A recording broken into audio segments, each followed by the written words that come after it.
a state of predictability, I think, and a state where the government seems somewhat stable.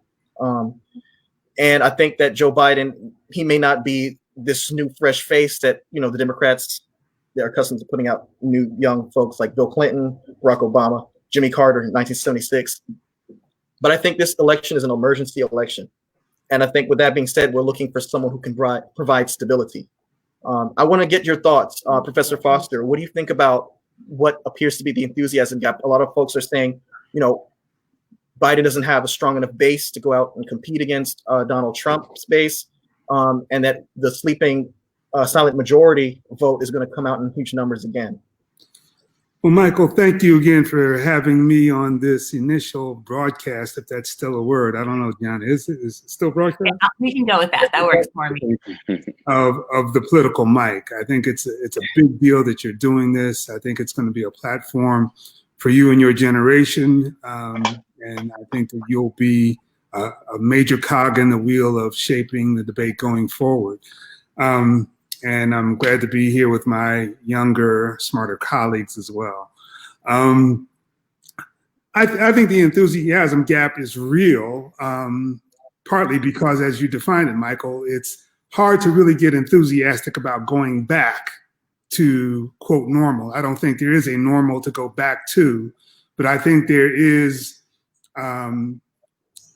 this is really about Donald Trump versus the return of the establishment. And the establishment kind of writ large, whether it be Democratic or Republican, it is a return to the establishment. I think the friction in the Democratic Party was about that exactly, whether they were going to go with an establishment candidate, as they did in 2016, Hillary Clinton, someone who could keep Democratic moderates engaged, and to be an acceptable alternative to Donald Trump. And again, it's hard to get really enthusiastic when your objective is to be an acceptable alternative for a lot of moderate people. Having said that, I think that there is a lot of enthusiasm about removing Donald Trump.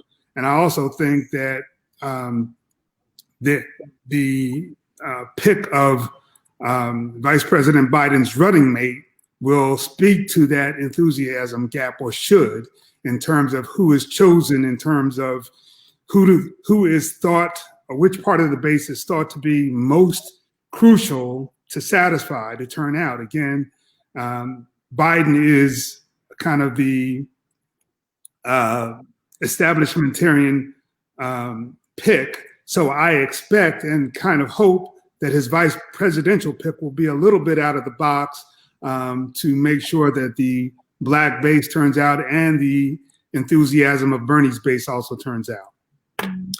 I was actually thinking the same thing. I had some cousins actually they actually live out in Iowa.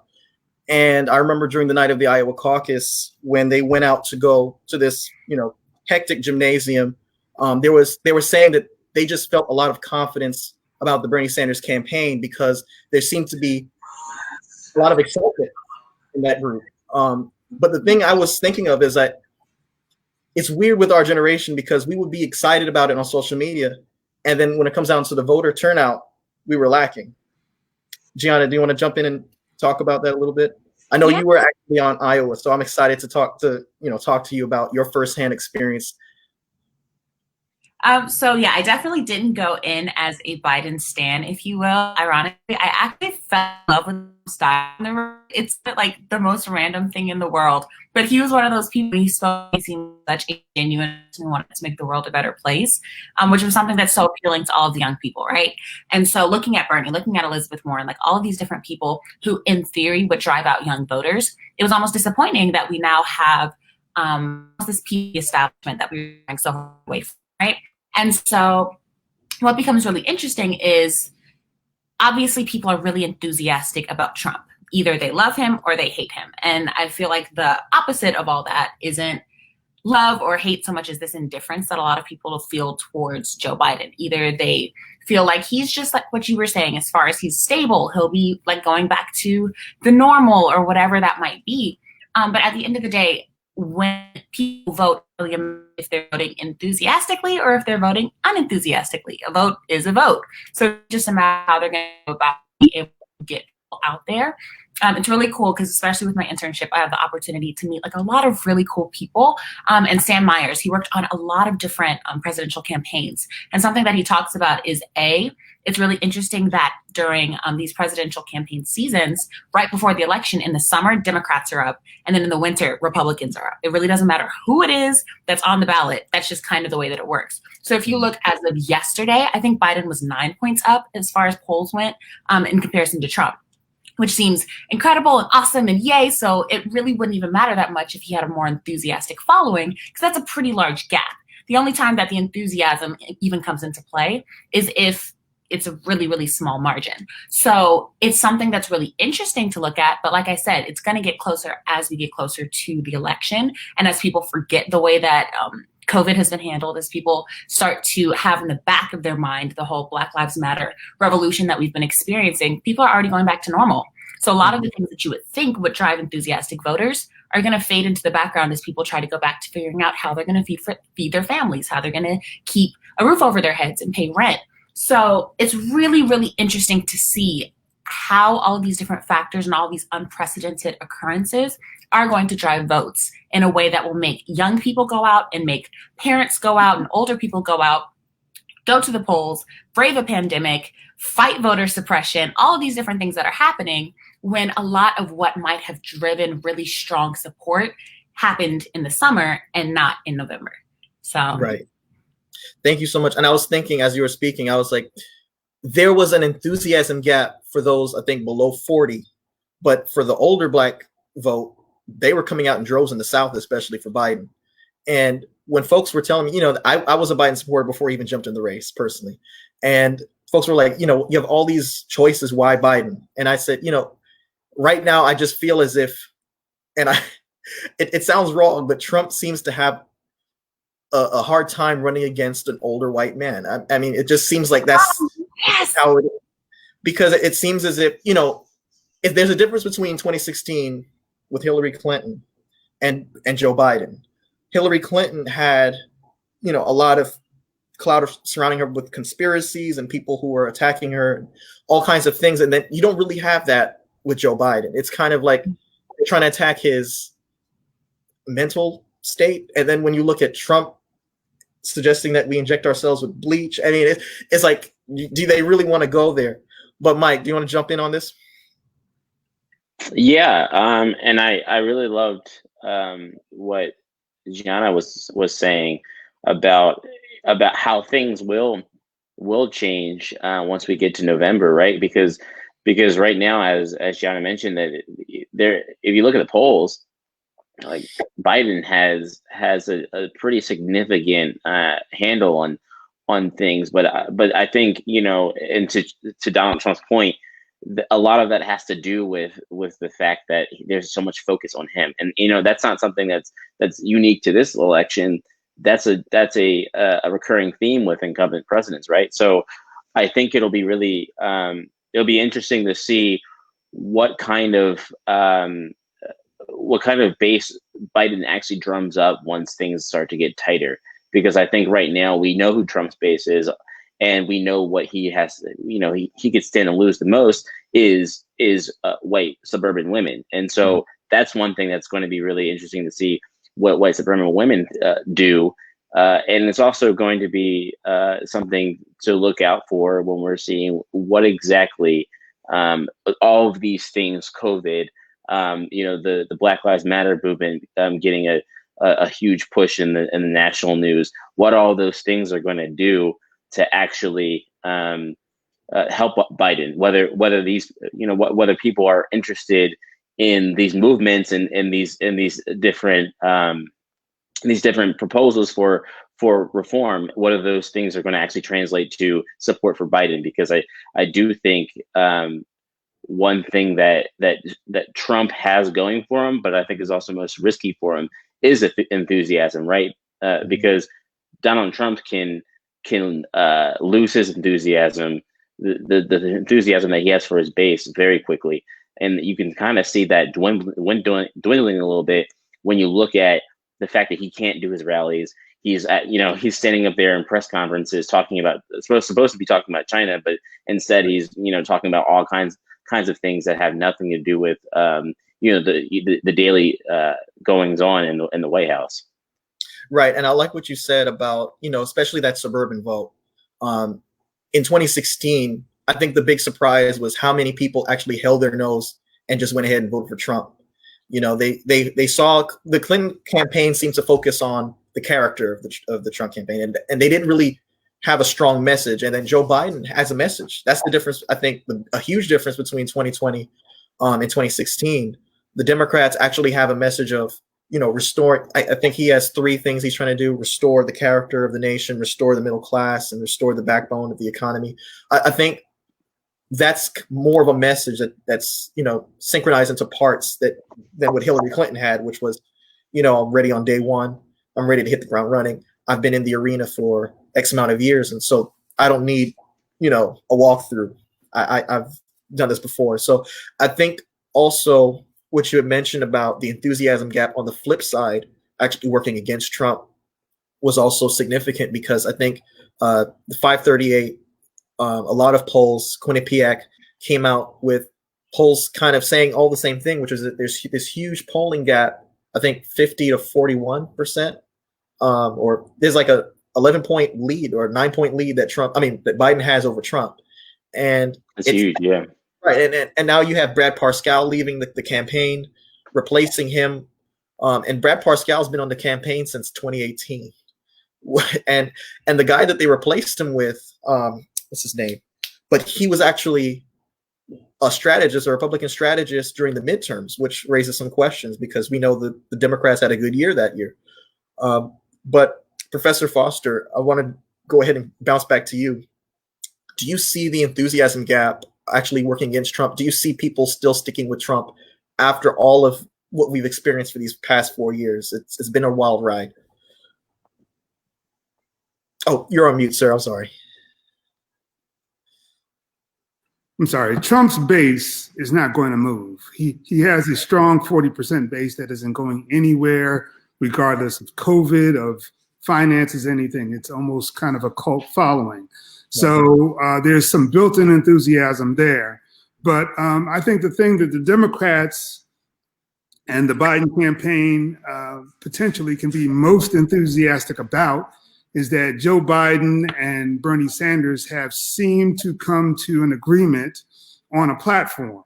And if both Joe Biden and Bernie Sanders are out there articulating that platform, because I'm 63 years old and I've never seen a Democrat. I didn't see FDR in person. I'm not there. Whether you call it wanderlust. I've never seen a Democratic candidate articulate the kind of old school New Deal approach Democratic platform that is, appealed to people so much that Franklin Roosevelt was elected once and reelected 3 times.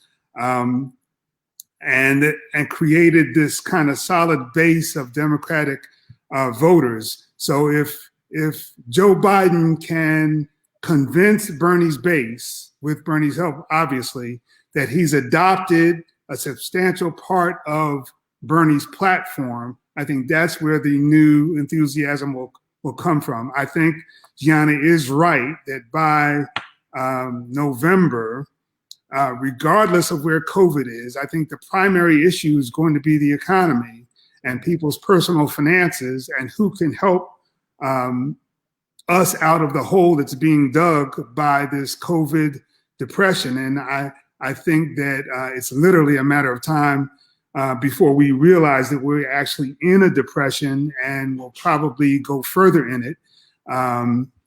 Which accounts for Trump's desperation to open the schools and to get people back to work, et cetera.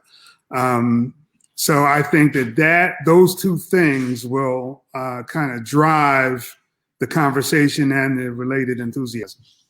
Thank you. I actually want to pivot to the Biden and Sanders campaigns actually working together on this platform, this list of platform agenda items. This is interesting because I remember in 2016, it took Sanders a long time before he actually dropped out of the primary. I think it was June when he dropped out. And even then, it was this kind of cold tension it seemed between the Sanders campaign and the Clinton campaign, and it lasted all the way to the convention.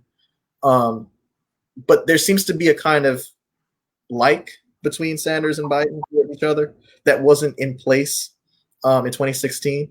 And the fact that he, all of the candidates kind of dropped out early on to give Biden that kind of time by himself to reframe his message for the general election, I think that really helped him a lot and gave him a significant advantage that Hillary Clinton didn't have. Gianna, do you want to jump in and touch on that a little bit? Sure. Definitely seems they had a meeting of the minds because nobody wants a repeat of what happened in 2016. Like that's, I think, the simplest way to put it, because when there is this continuousness between two strong bases, you end up icing out the person who might actually be able to advance the issues that affect both of those populations. And so it's very funny. I wanted to say something about this whole idea of Trump attacking Biden as far as his competency is concerned. The Atlantic put out a almost hilarious article that was talking about how I think it was like Trump is having a hard time running against another white guy or something like that, where he's literally going back and forth and trying to find these different ways to kind of cuckold Biden into being this sort of persona, but he's really used to doing cultural politics. He's used to being able to pigeonhole people into a birther or into a nasty woman or whatever else. And he's another white guy just like him. And so it's so interesting that as he's trying to take these kind of pot shots, he doesn't even fully believe it. Because like at his rally, he was talking about, oh yeah, Sleepy Joe's part of the radical left. And then he was like, actually, he's never been part of the radical left. I'm not really sure what he's doing. Like he's just walking back even on himself because he doesn't even believe what he's saying anymore. So that part is just, it's so interesting to me because he's met his match and I don't think he was expecting Biden to be his match in that sense. But as far as the Biden and Sanders teams coming together for the DNC platform, I think it's great because like you said, it gives him the support of the Democratic Party, even if all of Bernie's bros don't follow suit, because I don't think that they will. It's a stubborn group of people, which I think the stubbornness is being used to champion very good causes, but it is going to be necessary for the votes to be consolidated in order for the Democratic Party to win.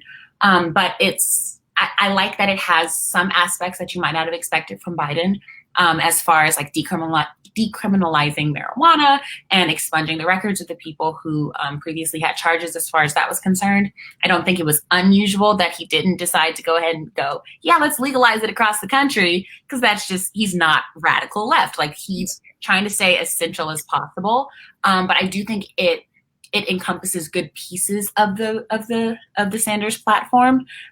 Do I wish it was more radical? Yes, I'm all for, Elizabeth Warren, big structural change, like all that, but it's not going to happen. Like you said, it is this idea of a return to normalcy, whatever that might look like after COVID. So I like that it's certain steps in the right direction. I would love to see something about qualified immunity in there, but doubt we're going to see that. But right. And I want to just go ahead and introduce Star. Thank you for joining us, Star. We were so excited to have you. Star Davis. Oh, thank you for being here. Star Davis is a recent graduate of Oakland University as well, in Huntsville, Alabama. She holds the Bachelor's of Arts, the Bachelor of Social Work degree. She is currently obtaining her Master's of Social Work at The Ohio State University, and she's a Graduate Enrichment Fellow. She has done leading public policy research at the University of Iowa and the Ohio State University. She has been involved in the political scene since she was 4 years old. She has recently been involved in the campaign with her father, Dr. Oliver Davis Jr., former county commissioner and past city council terms. And I want to add, he's actually from South Bend, Indiana, Pete Buttigieg's stomping ground. So, Star, thank you. Welcome. Actually, I'm going to go ahead and bounce to you. I want to use this as an opportunity to kind of like merge the issues as we're transitioning to the role that Black Lives Matter is going to have on this election. But we were talking about the platform that the Bernie folks and the Biden folks came together to make recommendations for the DNC. There seems to be more of a camaraderie this time around than in 2016. There seems to be more of more unity. And it seems to really work in Biden's favor. We're seeing it, in terms of not just polling numbers for the national electorate, but the Democratic Party seems to, on a whole, be supportive of the nominee. What are your thoughts on those things? Well, they have to be. I mean, I think that was really a problem in the 2016 election. It came to like, if people didn't like Hillary Clinton, they were like, oh, we're not going to side with her or whatever. And that caused, I mean, yeah, there was some cheating and all this stuff, but people actually voted for Trump. And I feel like this time around, people are like, okay, we have to just pit all our biases, all the other issues that we feel, and we must come together in order to beat Trump. That's the goal. Everything else that's distracting us, we could talk about that in the back, but in the front, today in front of the TV, we must shake hands, we must come together, and that is the goal. And I think people are starting to realize it's not about, oh, if student loans are free or if healthcare or whatever, that might be differences between the Biden campaign and the Bernie campaign. I think the goal for everyone now is to get Trump out and his leadership team away. So that's the goal. Yeah, actually, you pointed out something I think that was important, which was there seems to be this kind of mindset where folks are more willing to vote for somebody that's not 100% in alignment with their issues, as long as that person has a high chance of beating Trump. I mean, and that's really why Biden's the nominee. We've had, so many flashy, attractive, minority, diverse candidates, and we've ended up with Joe Biden. So, I mean, there's a kind of, it's not 2004, and that's the thing that I was keep saying. It's not like when, W didn't win the majority of the popular vote, right? He won the electoral college like Trump. But at the second time around, he wins the popular vote against John Kerry because they're, people are kind of comfortable with the idea of him being in the Oval Office. I think a lot of people now, after 4 years, because think back, before even COVID-19, there was controversy after controversy. Before COVID-19, we were dealing with the impeachment proceedings. And we've never had a president who has, been impeached and went on to, I guess, have a successive victory. You can argue Clinton was in the second term, but we see Al Gore didn't win the presidency. Nixon, of course, resigned. Ford comes in. Jimmy Carter comes in 1976. So there seems to be more of this idea where we just need to vote for the person who can win. It doesn't matter who it is. We just get up and win. It's like this emergency mindset. And I think there's a huge difference between the last time we had a Republican incumbent in the White House. Professor Foster, can you speak on that a little bit, if you may? Well, it's different in kind of the ways that you outlined, but I find it interesting going back to something that Gianna said that I never really thought about. I never thought this white guy versus white guy thing being a stumbling block for Trump, but it does seem a little interesting that does kind of hang him up. But we've got to remember that Joe Biden was apparently the person that Trump most feared. That's why Trump spent all of this energy sending the former mayor of New York over to Ukraine to try to dig up dirt on Biden. It's basically what Trump was impeached for. So I think this kind of normal, almost faceless campaign of Joe Biden. And Joe Biden, I'm going to just share something my brother Stephen Foster has written. He's saying Joe Biden would be nuts to debate Donald Trump because that's the platform where Donald Trump would try to speak to Joe Biden's lack of mental acuity or his age, his quick, fast aging, etc. And I think the way around that politically or rhetorically for Joe Biden is to say, I'm happy to debate Donald Trump if he will just not lie for 2 weeks in a row. If he won't lie for 2 weeks in a row, I'll debate him. and let that be his firewall, because at least going by today's polls, and Mike is right, even though the polls are looking good for Biden, they will close. There's no reason to debate someone when you're far ahead. You're basically trying to run out the clock, and given the excuse of COVID as an excuse not to go out and campaign, Joe Biden can basically campaign from the same platform that we're on right now. So I think that although I'm not comfortable with that, I think that you should always have an affirmative reason for people to vote for you. And as I said earlier, I think that affirmative reason will be in the wake of a COVID financial crisis, of a COVID depression. Who do you trust most to help you and your family recover? And I think the answer is plausibly Joe Biden. Yeah, and I think that's important because you have touched on the fact that the Trump campaign is actually struggling on their messaging. It's kind of reversed. The roles from 2016 have reversed a little bit. The Republicans seem to have a message. It was a message that, be it what it may, it was a message. But this time around, Biden has a message, and Trump is trying. The message was supposed to be the economy. Back in January, February, the economy was the message, and all of a sudden, COVID-19 comes, and that plus his press briefings where he's getting into fights with members of the press. Well, just real quickly, and I'll be quiet. It's ironic to me that Trump's message was in 2016, I'll build a wall. Right. Now, because of COVID and our lack of response to COVID, the world has built a wall against us. Right. I just find that sadly ironic.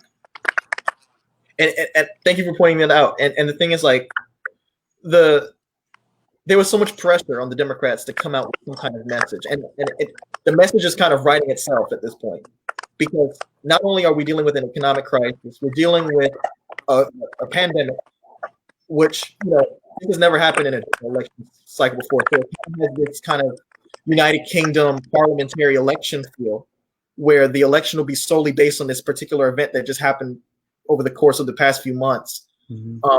That coupled with the racial unrest that's going on in the country right now, and I actually want to move on to that a little bit. The effect or impact that Black Lives Matter may or may not have on the election.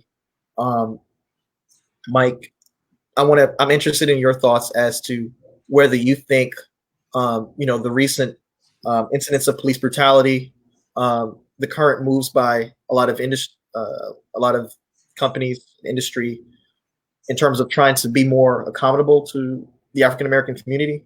Do you think that will manifest itself into more enthusiasm for the Democratic Party, or do you think this will just blow over and we'll move on to another story by November? Yeah, I mean, history will tell you one way, I guess, and that there's a high likelihood that it does blow over. But I do think that there's something to be said about the particular level of intensity that has been kind of in every city when it comes to whether it's just protesting in the streets or it's toppling Confederate monuments. And I think it's an interesting thing that you mentioned, also companies doing press releases and more and donating money to show their support. So I think that's something that's new. So when we talk about, when we think about, whether this is going to continue, we got to look at, what are the factors that allow movements like this to continue. And I think when you look at the buy-in from actors or entities who are typically on the sidelines, you do see a little bit. I mean, obviously, it's varied and sometimes it's not enough. But I think that if you look at the Democratic Senate race in Kentucky to challenge Mitch, I mean, obviously the black grassroots candidate in that race, he ultimately lost, but that was supposed to be a money generator for the Democratic Party, right? And I'm forgetting her name, but the Democratic candidate, she ended up having to, yeah. So McGrath, she ended up having to spend a lot more money on that campaign than she expected, which is obviously going to put her maybe in jeopardy of even having a shot against Mitch. But I think when you see campaigns like that, which are run primarily on this idea that we have these systemic problems in our police departments and elsewhere, you start to see those have a little bit of success. And if they continue to have success, and you do see some wins from grassroots candidates like that, then maybe there will be. But I don't. As far as this election goes, time will tell. But you have to be cautiously optimistic, I think. Yeah, Professor Voss, earlier you mentioned Biden potentially choosing maybe an African American woman which kind of may play into the Black Lives Matter movement in terms of galvanizing younger African American people. Can you touch on a little bit or elaborate a little bit on that? Do you think that that's going to be a smart move for Biden in terms of a VP selection, or do you think it's not necessary? I think it's necessary, and I butt heads with several of my colleagues on this in terms of just tactics and strategy. I think the first thing that has to happen, and it's based on political history, is when Black people vote, Democrats win. Barack Obama was elected twice, fairly easily. Both times, the election was over by 10:30 p.m. Central Time. It wasn't a nail biter like Bush v. Gore, or even going back to Kennedy and Nixon. Those were kind of all-nighters, and we don't know the way it's going to come. Barack Obama basically skated to the presidency because Black people came out and voted. So I've been saying that more than anything, you've got to secure that base to make sure that it's energized to vote. Sadly, Donald Trump still does better with people age 55 and older. If he can suppress the young vote, if Trump can suppress the young vote, he can still win. But if Biden nominates someone like Stacey Abrams, who represents several issues, represents voter registration, represents on the flip side of that voter suppression, represents young Black females that are so modern that they'll wear their hair naturally and with pride, represents Spelman College, and all of the energy that goes behind HBCUs and that part of the political base. I think that's the key to making sure, because if Stacey Abrams is on the ballot, I'm a professor, so I'm not your age, but I do see people your age. I think it will energize the people that you're trying to reach on the political mic here. And that will make the difference in winning and losing, because Trump's base is not moving. They will turn out. Older Black people turn out. But when young Black people turn out, those are the not uncounted voters, but the voters that are missed in polls because they're not likely to vote. And when they do, you get President Barack Hussein Obama. Right. I have to make a confession, folks. I have to make a confession. And the confession I have is it's actually that I kind of disagree. And this is why I would love to see an African-American woman vice president. You're really the old man here, Michael. I'm an old man in a young African-American body. But I think personally, because VP picks are usually picked on who can give you the best geographical advantage, or who can reach that base that you can't reach, or who can do well with fundraising. And because, this election is kind of like you got one shot to take Trump out. You got one shot to take him out, and you're not going to get another one. I think my personal choice for VP is Elizabeth Warren. And the reason why is because the reason why is because I just see her being the closest thing to Bernie Sanders that's out there right now. Considering the choices that we have in terms of Kamala Harris, Stacey Abrams, I said this to a friend of mine. I said we can nominate Mickey Mouse and we'll still get California. So I don't know what Kamala Harris would bring in terms of That's rude. you know what base would she bring in terms of that Biden doesn't have, because she dropped out in December before the voting actually took place. The primary process took place, and it wasn't because she was polling bad; it was because of the finances. It just wasn't there. She qualified for the 8 number. And when you look at Elizabeth Warren, I think a few weeks ago she just had a teleconference and raised about $7 million with that alone. And Biden was struggling with finance, so that's one way she can complement him.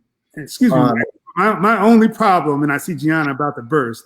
My only problem with Elizabeth Warren, and I have no problem with her, is that she's in a state where there's a sitting Republican governor who would replace her with a Republican, and I would rather win the Senate than the presidency. Yeah, that is something that Gianna, jump in.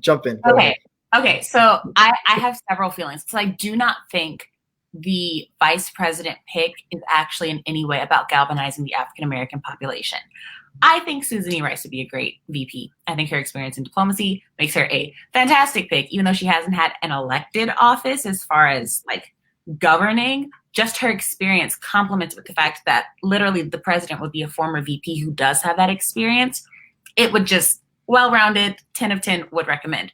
But my thing with Elizabeth Warren is the fact that I think that she would actually polarize people more so away from the Democratic Party because of her very strong stances, which I respect, her very strong stances on all these issues that she disagreed with Biden on. I think that it would be seen as wishy-washy. And I think that people who were going, okay, well, I guess I have to go with Biden so that I don't seem like a terrible person and vote for Trump, would go, you know what, I'd rather just not vote because she's going to corrupt the presidency from the position of these really central people, right? Because who was it? Was it Angela Davis who was saying that she would be voting for Biden because he would be the person who would be the most easily pressured for the issues of Black people, right? So in my head, if you're then putting a extremely, left-wing crazy, if you will, I don't think she is, but that's how she's characterized. If you put her next to Biden, you see a lot of people who see Biden as a very malleable person who will be molded by his VP. So that's why I think that's not the thing. I think Kamala would also be a great person only because, like you said, California will be blue forever. Honestly, right. That's just kind of how it is. But the kind of passion that I saw from white women for Elizabeth Warren, because they were originally on the Kamala campaign, and when she dropped out, they went to the Elizabeth Warren campaign. I think you would see that same resurgence when they found out that she would be the vice president. It was so interesting because as I went to these different campaign things, they were like, oh yeah, we love Elizabeth. I was so sad when Kamala dropped out because I just loved her, but still another woman. It's still going to be great. Yeah. There was a lot of passion that you did not see among Black people for Kamala that was extremely present around young white women in particular. So, and that's a base that I think would need to be pressured to actually get out and go vote. They know they're not voting for Trump, but if Biden doesn't represent any of their interests, what's the point?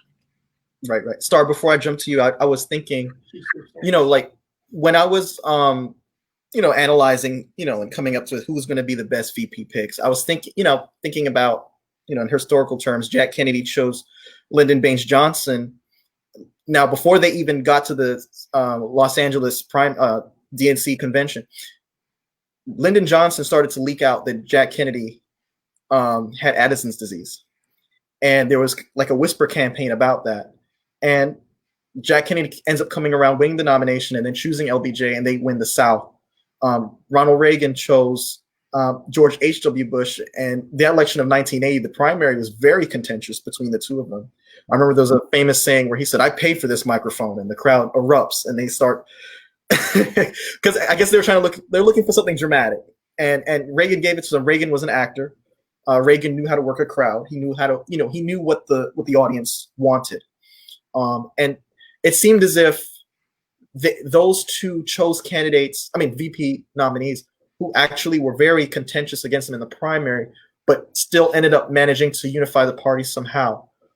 That was the real reason as to why I said Warren. Now, Kamala Harris also, she famously went ahead and took the first stab at Biden by saying that little girl on the bus was me, during that the first debate back in June of last year. He hopped right back on the bandwagon. So Star, go ahead and jump in. Well, let's start with Stacey Abrams. I think it would have made a difference if she would have won governor. If she would have won governor and then went to be VP, I could see that. But the fact that there was issues in her own state of Georgia, and then now you want to go nationally, I think that would be more hard to do. With Kamala Harris, I mean, she's okay, but even when she was in the election, the Black community wasn't really rallying against her. You know what I'm saying? It was like, oh, that's my girl, whatever. I think with her job being a prosecutor, that did not help. One. Two, I think having her husband being a Caucasian man. I mean, when you look at the Obamas, you see the full package. Michelle is Black. Barack Obama is Black. Yes, his parents were interracial, but still, you don't see that when you see them. And so when Black people see her husband, that does make another impact as well. I think really Val Demings is an interesting candidate. I like that she has been involved in the police. I know the police issue right now is very hot, and that might not be, people might pull out her history and all the other stuff. But I do like her policies, and we'll see how that goes. But Elizabeth Warren, no. I think what Professor Foster said is very important. She might do more justice and more policy in her home state than she can do as VP. And I think that's a very important seat to not give up. And people don't really realize the difference that you can make at the state level than you do at the national level as well. Right. You actually brought up an interesting point about, the imagery, I guess, of the campaigns. I didn't consider that. Mike, do you want to jump in this, man? Yeah, I mean, I agree with Star and Professor Foster and Gianna said. I think, although I will say that I think that having a Black woman as a VP will be great, and not necessarily for getting the Black vote specifically. I actually think that Biden does a pretty decent job of that on his own. If you look at South Carolina, he really took the Black vote away. But I think from like a symbolic standpoint, and also getting the type of people who might not vote, and I think that was mentioned earlier too. If you get, I think the Democratic Party kind of looks stale if you have Biden, and that kind of goes back to our point about the conversation about the enthusiasm gap. It looks pretty stale if you have Biden and then someone who resembles Biden too much, and even someone like Elizabeth Warren. I think even though she doesn't resemble Biden really in policy, she, I don't think she's going to be. I'm not sure if she'd be necessarily polarizing, but I don't think it's really a win for Biden to have someone like Elizabeth Warren, just because it doesn't really move the ball forward closer to the goalposts for him. And I think really the only thing that's going to excite more people for Biden at this point than that already are on his bandwagon would be to have something like a Black woman for no other reason than it's never been done before, and like that would just be a lot of buzz. One thing I was curious of asking you guys, I was thinking back on 2008, and I remember when Senator Barack Obama, and then Senator Hillary Clinton were going at it with each other all the way until the summer. And then when Hillary Clinton dropped out, there was this kind of backlash among suburban white women in the Democratic Party. And I remember this famous clip of this lady saying the Democratic Party has thrown its women aside. And we know that kind of matriculated into John McCain overlooking Joe Lieberman and choosing Sarah Palin, the governor of Alaska. And he ended up admitting that was one of the biggest mistakes he made in his political career. There's a book about it. There's a movie about it on HBO. But what are your thoughts? Do you think that choosing an African-American woman to be the potential next vice president of the United States before we have a first female vice president who's a white woman. Do you think that that would have any kind of backlash on the Democratic Party on the inside? I want to go ahead and start with Gianna. I don't think that it would necessarily make them white women. I can't speak from a completely well-versed stage on this, right? Like, I am not a white woman, so I do not know how I would feel. However, I'm just looking at the support that was thrown behind Kamala first and Elizabeth Warren second among white women. They want to be a part of something. From what I've observed, they want to be a part of something that's very meaningful. And I think it comes in part from this. For some people, it's an escape from white feminism, where feminism is now being demonized as this thing that is more for women than it is for all women. And when we say women, we mean white women. And so it's almost a step away from that and trying to go, oh no, but I'm really good and I really do want to help all the people and I really do want to whatever. So everyone wants to be part of something historic. Everyone wants to have a hand in that shift. So I don't know that it would be, no, we can't have a Black woman before we have a white woman. I think that's something that's more self-imposed by us. And we would go, oh no, they wouldn't be okay with that. They're like, no, that would be great. It would look so great. Life would be so, like, it's a history-making thing. People felt very good about voting for Barack Obama. And it wasn't, oh, we had to have a model minority before we had a Black man. It was, I'm a good person because I voted for Barack Obama. Like, that's literally the tagline. It's, I can't be racist. I voted for Barack. So I'm thinking the issue of, oh no, women have been cast aside yet again. Professor Foster, I'm interested in your take on, do you think that choosing a potential African-American, the next vice president being potentially an African-American woman before it's a white American woman, do you think that would cause any kind of backlash on Joe Biden's chances?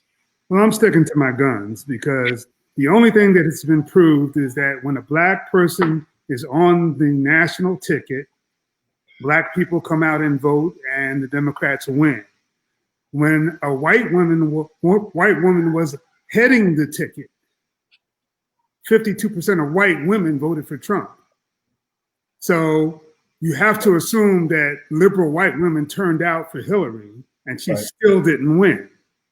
So I think, again, an African-American woman, Val Demings is, it's again, more irony. Val Demings, having been a police chief, would actually, I think, help because going back to some of the Black Lives Matter issues in the fall, some of the rhetoric, and please don't misunderstand me, some of the rhetoric that Trump will use against us, like defunding the police.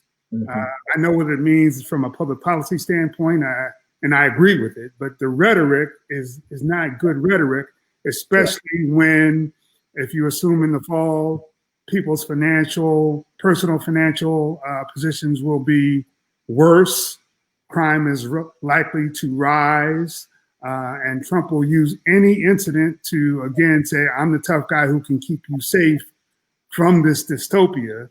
I think Val Demings does, you can make a case for her, but I think in any case, I would put my cards down on the hand that has proved to be a winning hand, which is do whatever you can do to turn out the Black vote. I know Joe Biden does well with older Black voters, but it's the young Black voters that make the difference. Right. Star, I'm interested in your take on this. Oh, man. I think really it wouldn't hurt his chances at all.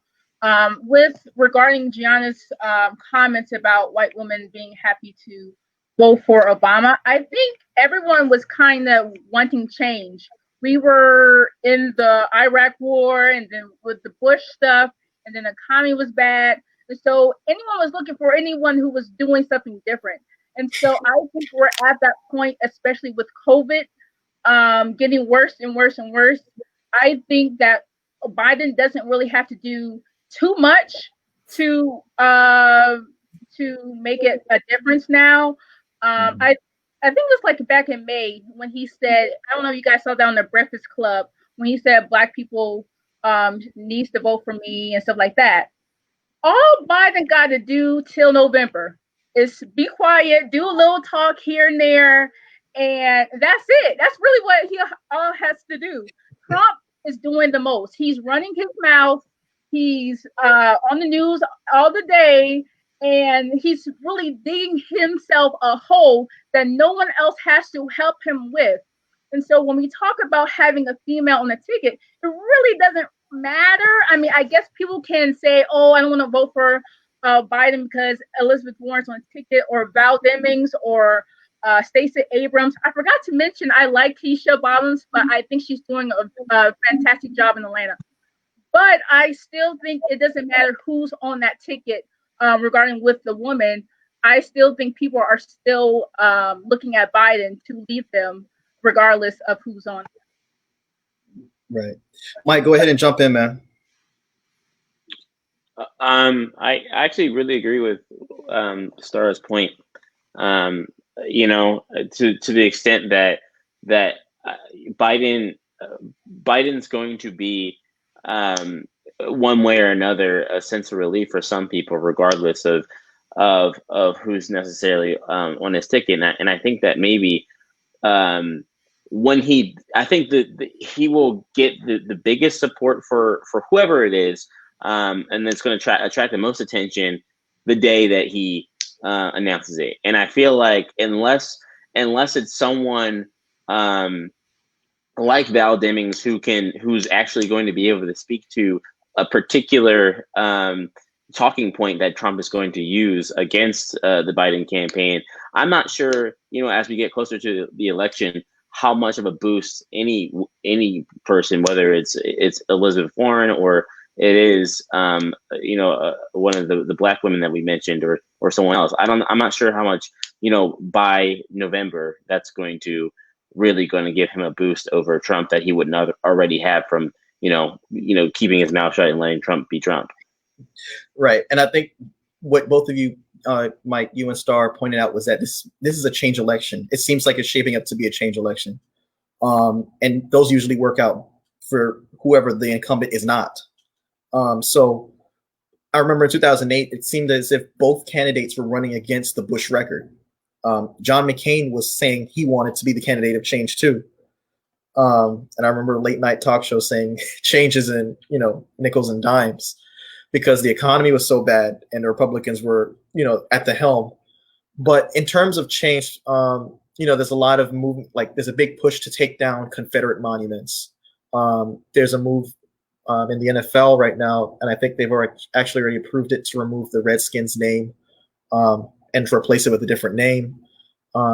In cities across the country, statutes, parks, monuments that have been named after Confederate leaders are actually being torn down, or there's a push in city council halls to get them removed.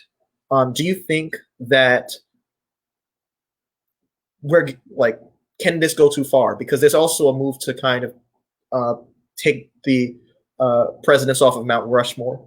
You know, a lot of presidents who have monuments are getting a lot of pushback from folks who are saying, well, these folks were slave owners or in support of the slave industry, and therefore the same rule applies to them. Do you think that that's a little too far? And if so, why not? Professor Foster, I want to go ahead and start with you.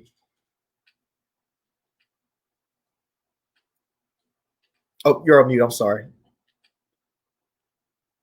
And unmute. Okay. Yeah, I think that there is a real risk of the left overplaying its hand. I've never seen the wind in the sails of the liberals in America as it has been since the death of George Floyd. Usually by now, we've turned the page, or we've exhausted America with our calls for address to our issues.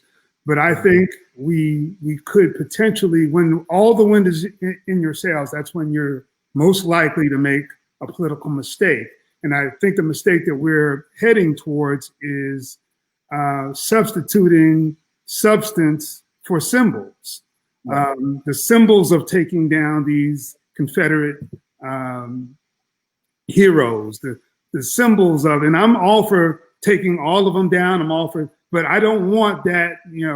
Earlier in the call today, Gianna mentioned eliminating qualified immunity, and there's a list of substantial things that will keep us safer, give us more equality, whether it's equality when you go to the bank, or equality when the police roll up on your car, or equality in terms of housing, in terms of financial bailouts from the government, when billion-dollar companies are receiving more billions and Americans are still swimming in a sea of school loans that cannot be dismissed.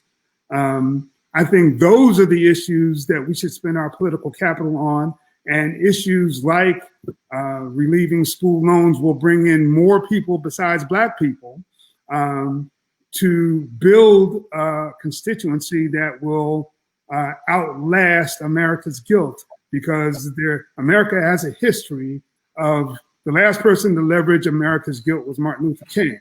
We did get some legislation, but he was also assassinated, and then that guilt turned to Nixon's Law and Order.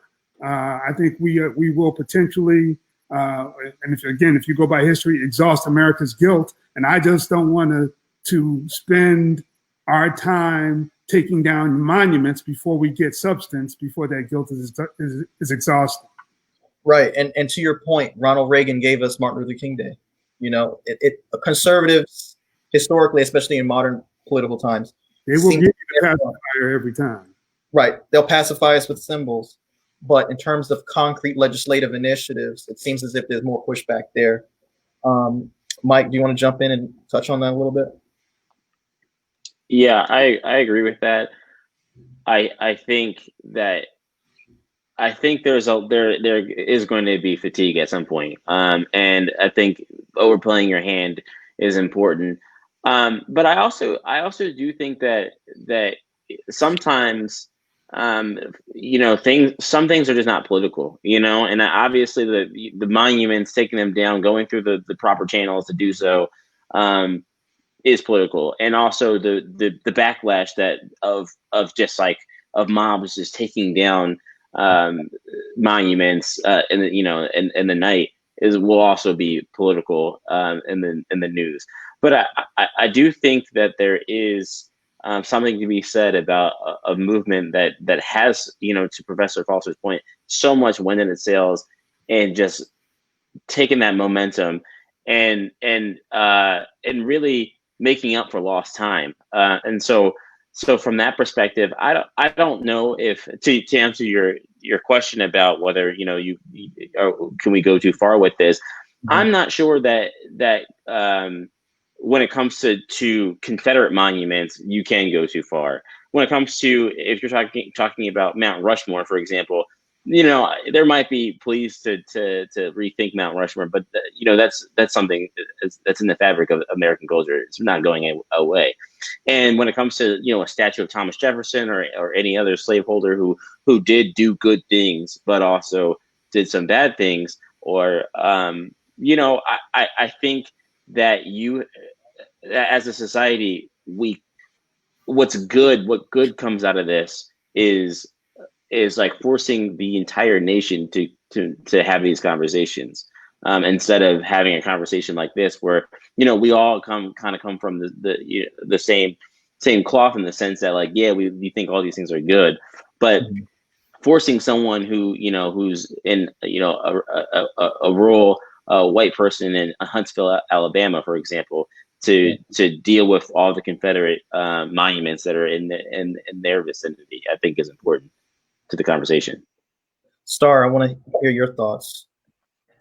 So let's do some history. So what Germany did is, when Hitler, all that stuff went on, they got rid of every monument that had Hitler or any Nazi in Germany. So that's one.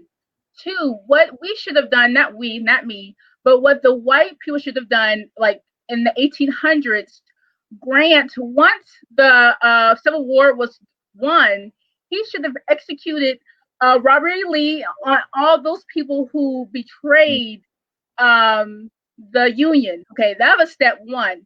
And since that didn't happen, they all the stuff came up with the dollars of the Confederacy and all this other stuff. So what should you get rid of? Yes, it serves as a reminder every day. But one thing I do like about having the monuments, I feel like if white people say, "Oh, if we get rid of it, racism is gone forever." No, it serves as a reminder that, hey, do not forget what happened in the 50s, 60s, 70s now. And I think to get rid of it, it feels like life is peachy, life is police brutality doesn't happen. And so I think also you do have to have things that serves as reminders and that way. Yeah, but with Mount Rushmore, okay, go Gianna. Gianna. No, I wanted you to finish, but I have things to add. Finish. Okay. So with Mount Rushmore, I mean, yeah, that's history. I mean, what do you want? I mean, do you knock it down and put Barack Obama's face on it? Do you what is the replacement? Now, if I stay with, I know Huntsville has a school called Robert E. Lee High School. Okay, I can see that being renamed. But I think there's some things that do serve as a reminder. Now, do I want to go to the courthouse and see Robert E. Lee right there? No, I do not. Okay, but I think there are some things that we can get rid of, and I think it's a process, and I don't think we can do it overnight. What people are expecting. Gianna. Okay, I wanted to jump in because I have to run very soon, but I have kind of like three points on that. So as far as what Professor Foster was saying, this is not the most pressing issue at hand. It's the difference between pressuring a company to give $1 million in grants to Black people and actually putting someone on the board that has real power. Like those are two completely separate issues that have long-lasting effects that are much, much different. So I don't know that monuments are the best use of our time. Like, honestly, I don't know that it is. Now, I'm of the belief that as far as Confederate monuments are concerned, they do not need to stay on the streets as a reminder of what happened and that so that we don't go back to racism. I think they belong in the same place that all of the other things that we've learned about civil rights and everything. They belong in museums. There's no reason for there to be streets and high schools and everything else named after traitors to the entire Union. That doesn't make sense to me. I get that it's part of history, but why are we continuing to act as though they're heroes if we are this patriotic country where the Union is what remained, right? So in my head, we can move them and put them in museums, whether that be Confederate museums where you learn the story of the Confederacy, or if that's just regular Smithsonian museums where you go, this is this person who did these things, but who also did these things. We have a very problematic history in the United States. There are a lot of people who did really good things and really bad things. It's so interesting, like once Hamilton is on Disney Plus now, one of my absolute favorite things in the whole wide world, there was some backlash from Hamilton as well, because even though there was this really great thing where there are all these minorities who were able to portray these founding fathers who had really problematic histories, there were some people who were saying, oh no, this is inaccurate, we shouldn't be celebrating these people, etc. Well, these are the founding fathers of our nation. And while they did do bad things, they also did some good things. So I just think that it's so important that we stop isolating these stories, particularly around the Confederacy, and put them on monuments and put them in places around the South in particular, because that's really only where you see, not only, but it's where you see the majority of them. So making it so that it is not an erasure of this history that some people have adopted as their own, but telling the full story and the fabric of our country. I think we should leave Mount Rushmore alone. We've already trampled all over Native American land way too much. Let's let's not touch that anymore. But making it so that it's not a place where my kids go to school that's named after a traitor to the country. Like in the simplest of terms, Confederate leaders were traitors to the country that we now hold to be near and dear to our hearts. So it doesn't make any sense to me that we're continuing to say, oh no, but this is part of our history. I'm from Tennessee. It's not part of my history. Okay. Like, I don't claim that as my history. So making it a really cohesive story from the top down, from the federal level down, where we're able to tell the stories just as artfully as we have been able to. It's the Smithsonian museums and everything else. It's part of what has happened, but there's no reason to continue celebrating them in public parks and public schools and all these different areas where it should not necessarily be. Like, we do not have a Hitler University in Amsterdam. You know, like it would not make sense. So right. I have to go. Thank you so much. I appreciate it. Thank you for joining us, Gianna. Thank you so much. For sure. It was a pleasure to have you on the panel. For sure. So before we wrap up, I was just curious, a lot of folks are nervous, especially with Kanye West making little, waves about a potential presidential run. Should we be scared about people not taking the election seriously and voting for Kanye West or writing in his name? Now, I combated with people and I said, look, there's a FEC and the FEC has deadlines, and a lot of deadlines have passed. New York, Georgia, a lot of states where there's a huge amount of electoral college numbers attached to them. And being that he missed the deadline, he can't be on the ballot. But Professor, should we be nervous about a celebrity like Kanye West pulling away votes from Joe Biden? I'm probably the wrong person to ask that, given that I just refuse to give Kanye space in my head. Right. But my short answer is yes, you need to be concerned about this because this is the United States of America. Donald Trump is the president of this country. I think I told you this when you were a student. I was appalled and shocked when Ronald Reagan was elected president because I remember him selling Mule Team Borax, which was a detergent, on an old TV show called Death Valley Days. And now it's like, this guy is the president of the United States. So you can't underestimate, you can't underestimate the intelligence of some American voters. Because as you can see in several key states, in Pennsylvania, Michigan, Wisconsin, et cetera, just 30,000 votes makes the difference. Exactly. So 30,000 votes are laughed away to Kanye West in the wrong states. It can swing the election. So yes, we need to be concerned, but no, we don't need to give him airtime to encourage him to seek more airtime. Exactly. Mike?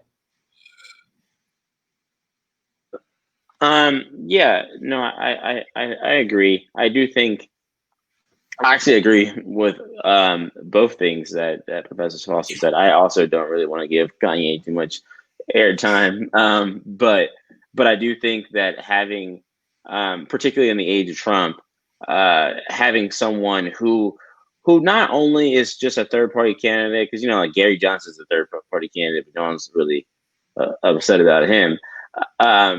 But I think having someone who is so popular, who also, if you judging by like the dialogue that Chance the Rapper kind of started on Twitter, who embodies more than just a person that someone can vote for, and is like a reimagining of people, or an embodiment of people's hopes and dreams, right, of having something outside of the typical party politics that we're all used to, and have burned all of us in the past. So I think there is a concern there. Obviously, I don't think anyone's concerned about someone like Kanye actually winning, but it certainly could hurt the chances of someone like a Joe Biden, who Kanye would probably pull votes from.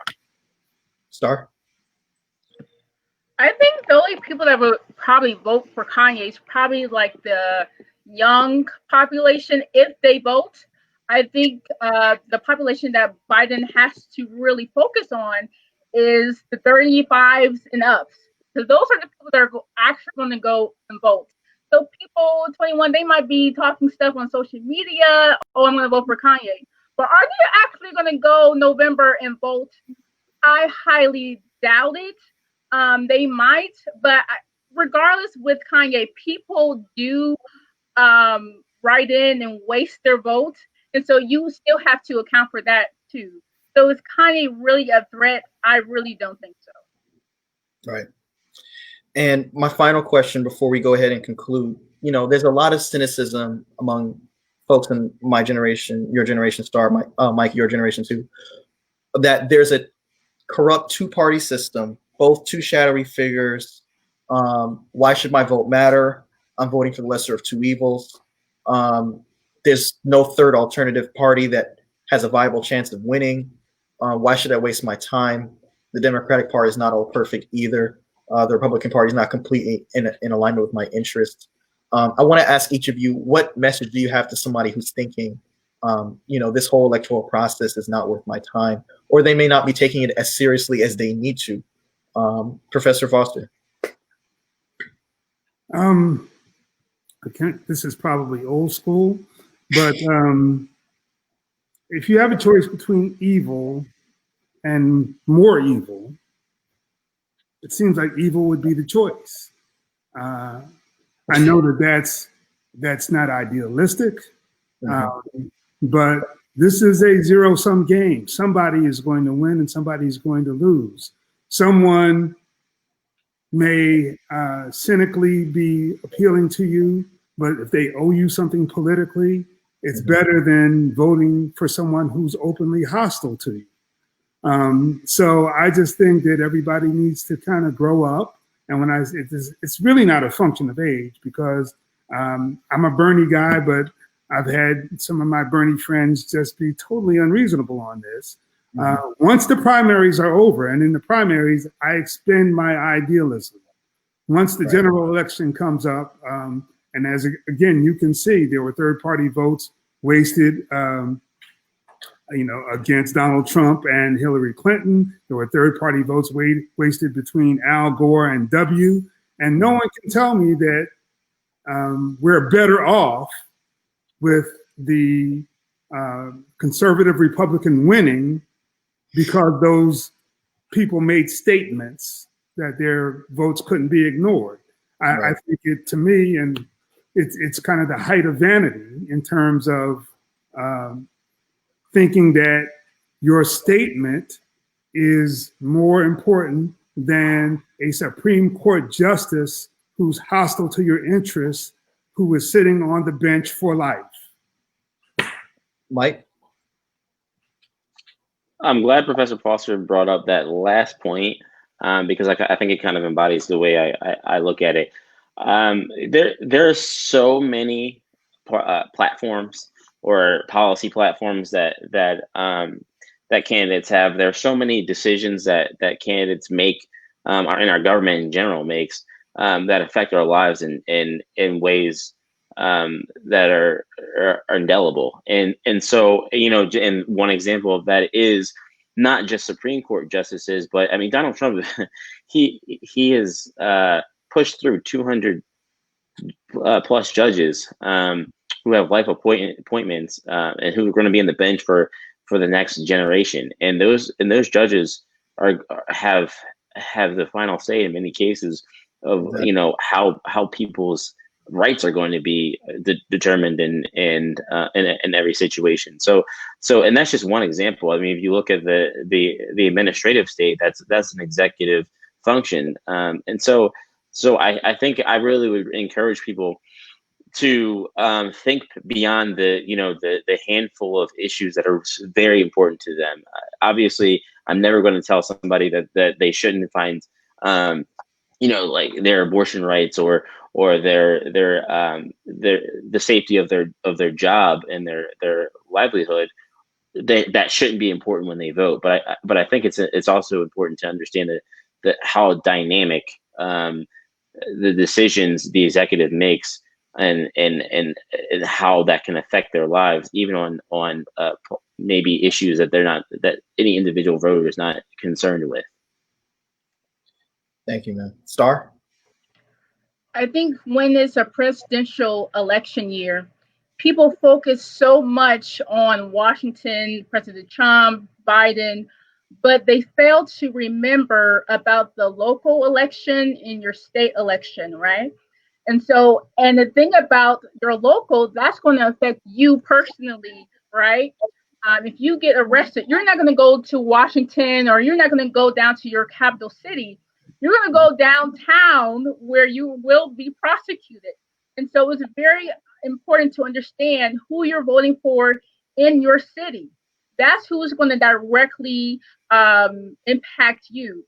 Now, yes, the president makes the different executive orders, and yeah, your state is your governor. But I think it's very important to not only just vote for who what matters for you, but how does it impact your mother? How does it impact your grandparents? And then once, even though I am 22 right now, how will the policies look like in 20 years? So when we talk about Supreme Court justices, they make policies that affects us for years and years and years. And so when we talk about the civil rights, that's why some people had to die in order for things to be changed. And so, yes, it's very important to vote for now, for things that are going to impact you today, and for things that are going to impact you in 20 years. Thank you all so much. Professor Foster, Mike Walker, Star Davis, thank you so much for joining me tonight. And Gianna Darville, thank you so much. She's going to see the end of this. So thank you, Gianna. This was an amazing panel. I had an amazing time discussing, politics with you guys. I couldn't have asked for a better first episode. This was a rock star panel, and I'm so grateful to each of you. Whenever you would like, I would love to have you back on. Again, every Thursday at 7 p.m. I'm trying to, leading up to the election, I'm trying to go ahead and put this program out there. Let us have a dialogue. You don't have to be a professional. If you would like to join the show, please DM me, inbox me. Let me know, and we'll set it up. You don't have to be a professional. You just have to have an opinion. Everyone's got that. And we can, respectfully share our differences, share our opinions through this medium. So thank you each so much for making this first episode of the Political Mic a success. I'm so grateful to you. With that being said, I'm just going to go ahead and sign off. So thank you all. Thank you. Thanks.